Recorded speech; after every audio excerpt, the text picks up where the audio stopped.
सर्वप्रथम सर्व मंडळींना ओम साईराम. देऊळबंद भाग 2 आता परीक्षा देवाची. खरं तर 10 वर्षांपूर्वी देऊळबंदचा पहिला भाग आला होता. आज 10 वर्षांनी देऊळबंदचा पुढचा भाग येतोय. 10 वर्ष गेली मधी. कदाचित देऊळबंद हा माझा पहिलाच सिनेमा होता. स्वामींचा आशीर्वाद पाठीशी राहिला. पहिल्या सिनेमात पण साईबाबा होते.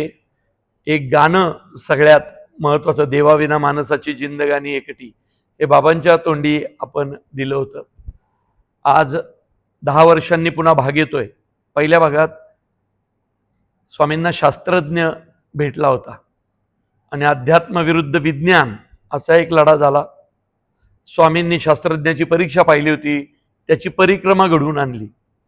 भाग 2 10 वर्षांनी स्वामींना महिला शेतकरी भेटणार आहे आणि इथं स्वामी तिची नाही, ती स्वामींची परीक्षा घेणार आहे. आता खरं तर स्वामींची किंवा साईबाबांची, शंकर महाराजांची, गजानन महाराजांची, गगनगिरी महाराजांची परीक्षा घेण्याची आपली माणसाची काय ताकद आहे हो. पण 2 माणसं देवाची परीक्षा घेऊ शकतात अशी आमची धारणा आहे. एक शेतकरी आणि दुसरं कुठलीही महिला. आणि इथं तर ती महिला शेतकरी, म्हणजे शेतकरी महिला परीक्षा घेते. त्यामुळं मागच्या वेळी स्वामींना सोपं गेलं, परीक्षा घ्यायची होती. यावेळी शेतकरी महिला स्वामींची परीक्षा घेणार आहे, त्यामुळे स्वामींना परीक्षा द्यायची आहे. काय आहे धमाल आणि एक अद्भुत अशा गोष्टी घडतील, ते तुम्हाला पाहायला मिळेल. शेतकरी महिला इथे एकच नटी आलेली आहे, त्यामुळे हीच असणार. स्वामींच्या भूमिकेत पुन्हा मोहन जोशी वयाच्या म्हणजे तेव्हा मोहन जोशी 65 वर्षांचे होते, बरोबर की नाही.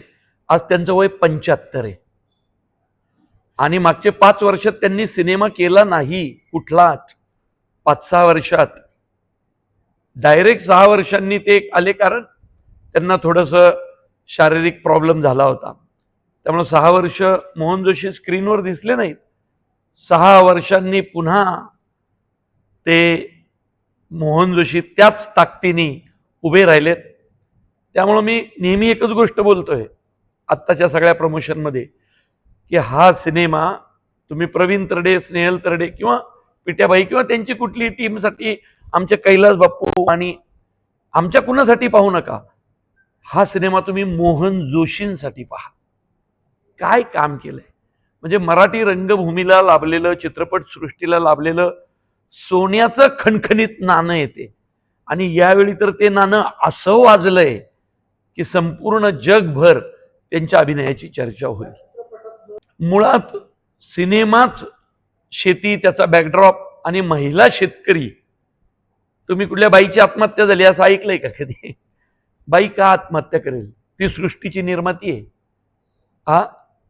तिला तिच्या कुटुंबासाठी जगावंच लागतं. त्यामुळे अशा महिला शेतकऱ्यांनी स्वामींना जाब विचारलाय. त्यामुळे शेतकऱ्यांना एवढंच सांगतो, मी आता साईबाबांच्या दरबारात आहे, माझी अशी धारणा आहे, मागचे 20-25 वर्ष शेतकरी आत्महत्येचा आकडा कमी झालाय असं ऐकलंय का कधी? यंदा होईल.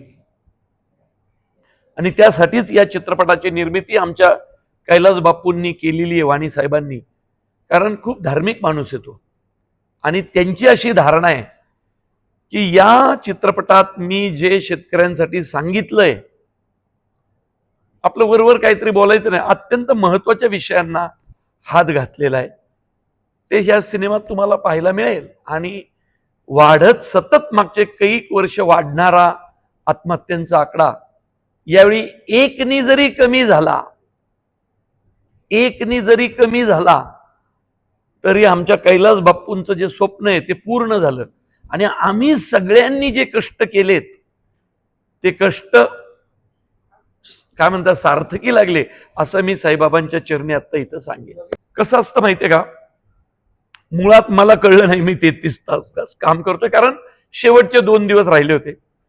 निर्माते शेजारी बसलेले, या माणसाने काय पद्धतीनं म्हणजे सर्वस्व झोकून दिलंय हो. हा कुणी असा निर्माता नाही ना की ज्याच्याकडे करोडो पडलेत. हा असा निर्माता आहे की ज्यांनी पहिल्या भागाचे सगळे पैसे डोनेट केले होते. अशा निर्मात्याचा पिक्चर जर मी करतोय तर त्याचा रुपया वाचवण्यासाठी मी बांधील होतो. म्हणून मला कळलं नाही ते 33 तास झालेत का. कारण का माहितीये का, दुसरा दिवस तिसरा दिवस उजाडला असता तर आमचं नुकसान झालं असतं निर्मात्यांचं लाखोंचं. त्यामुळं मला ते लोकेशन जे अवेलेबल होतं 24 तासासाठी घेतलेलं आणि कलाकारांच्या ज्या तारखा होत्या त्या तारखा परत मिळणार नव्हत्या. त्या तारखांच्या आत मला ते शूटिंग संपवायचं होतं. त्यामुळे मला नाही कळलं वेळेचं गणित. इंडोर चाललेलं होतं शूट, मी करत होतो. कदाचित मोहन जोशींसारख्या ज्येष्ठ नेत्या अभिनेत्याला त्रास झाला, पण त्या माणसाच्या चेहऱ्यावर हू का चू नाही रे. 33 तास थांबला रे माणूस. कारण त्यांनाही कळत होतं की जे चाललंय ते इतकं कष्टानी आणि अडीअडचणींमधून चाललंय. त्या प्रत्येक निर्मात्याच्या रुपयासाठी मोहन जोशी सर सुद्धा बांधील होते. म्हणून आपण सगळे नशीबवान आहोत की या आपल्या मराठी नाट्य चित्रपट सृष्टीला मोहन जोशींसारखा अभिनेता लाभला. आणि या लोकांच्या कष्टावर ही सृष्टी, म्हणून म्हटलं ना, हा चित्रपट कैलास वाणींचे करोडो रुपये लागलेत म्हणून पाहू नका. प्रवीण तरडे झटून काम करतो, शेतकऱ्यांसाठी काहीतरी बनवतो दरवेळी म्हणून नका पाहू. हा सिनेमा मोहन जोशींसाठी आपल्याला बघायचा आहे. हे बघा, 21 मे 2026 फक्त 10 दिवस राहिले. तो म्हणजे आज जी पत्रकार परिषद चालली, उद्या तर 9च राहतील. 10 दिवस राहिलेत 21 मेला.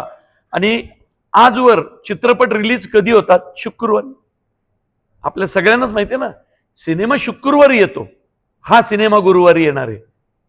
स्वामींचा सिनेमा आहे, तो गुरुवारीच येणार. म्हणून गुरुवारी रिलीज होतोय 21 मे 2026.